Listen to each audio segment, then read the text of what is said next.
Trump के डर से ऑपरेशन सिंदूर रुकवा दिया। ट्रम्प के डर से रशिया से तेल खरीदना कम कर दिया। ट्रम्प के डर से अभी जो ऑपरेशन एपिक फुरी चल रहा है, मिडिल ईस्ट में लड़ाई चल रहा है, उसमें भी ईरान के लिए एक बात भी नहीं बोला।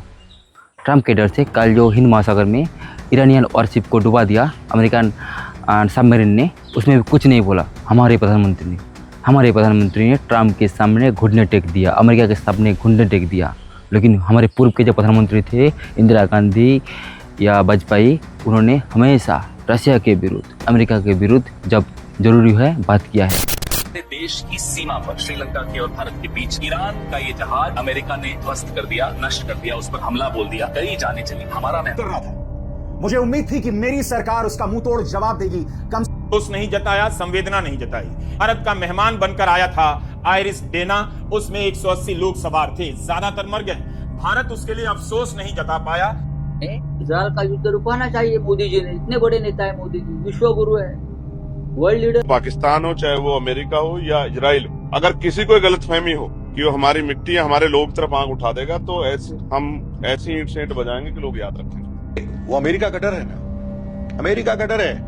ये डरपोक है, बनिया कभी अच्छा राजा नहीं हो सकता। मैं बार ऐसा बात कर रहे हैं हमारे देश के विपक्षी बड़े बड़े नेता, बहुत इंटेलेक्चुअल, लेफ्टिस्ट और भी हमारे जो राष्ट्रवादी लोग हैं वो भी कह रहे हैं। लेकिन मेरे देश के लोग, आप क्या सोचते हो?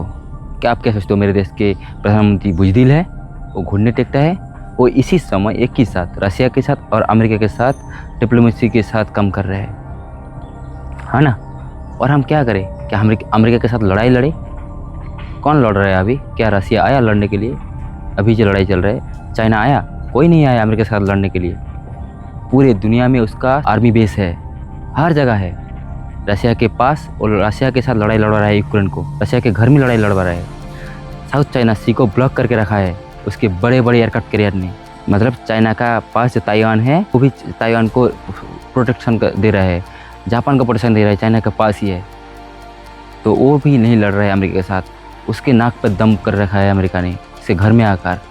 क्या हम लड़े अमेरिका के साथ ये सब बयानबाजी करके? क्या आप चाहते हो हमारे देश के गोवा में, विशाखापत्तनम में, चेन्नई के तट पर USS Gerald R Ford, USS Nimitz, USS John F Kennedy, Abraham Lincoln जैसे एयरक्राफ्ट कैरियर आ जाए? रात को सो नहीं पाओगे। क्या आप चाहते हो हमारे देश के एयरपेस में F-22 रैप्टर, F-35 B-2 बम्बर उड़े? रात ख़त्म नहीं होगी कभी। लड़ाई के बात करना अलग है, लड़ाई करना और बात है। जो विपक्षी नेता या जो व्यक्ति हमारे देश के प्रधानमंत्री को बुजदिल कह रहे हो और हमारे देश को अनावश्यक युद्ध के लिए अमेरिका के साथ उस्का रहे हो, वो सब हमारे देश के विरोधी है, हमारे देश के लोगों के विरोधी है। और ये बुजदिली और वीरता के संज्ञा क्या होता है? मेरा कहना है कि जो व्यक्ति खुद मर के करोड़ों लोगों को मरने के लिए छोड़ जाए, वो कोई वीर नहीं है। वीर वो है जो खुद सर झुका के भी करोड़ों लोगों को जिंदा कर जाए, करोड़ों लोगों को शांति के लिए, शांति के साथ जीवन प्रदान कर सके, वो वीर है। इसलिए हमारे प्रधानमंत्री वीर है और महानायक है और हमेशा रहेगा।